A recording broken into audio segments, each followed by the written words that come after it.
আসসালামু আলাইকুম। আমি বর্তমানে আছি সৌদি আরব কিং খালেদ ইউনিভার্সিটি।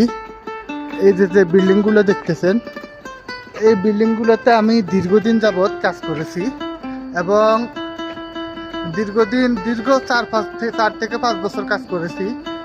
যখন আমি এখানে ছিলাম শুধু ছিল পাথরের পাহাড় আর হচ্ছে জঙ্গল। পাথরের পাহাড় কেটে জঙ্গল কেটে এই বিল্ডিংগুলো বানানো হয়েছে।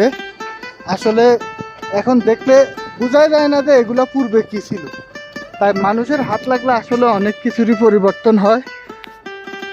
সেটার প্রমাণ এই বিল্ডিংগুলাতে দীর্ঘ 5-6 বছরের উপর আমি কাজ করেছিলাম। এখন এখানে স্টুডেন্টরা চলে এসেছে, ক্লাস শুরু হয়ে গেছে, আমাদেরকে এখন আর ঢুকতে দিচ্ছে না। এখানে ঢুকতে হলে অনেক জবাবদিহিতা করে ঢুকতে হয়, কি কারণে আসছো, কেন আসছো, এই আর কি।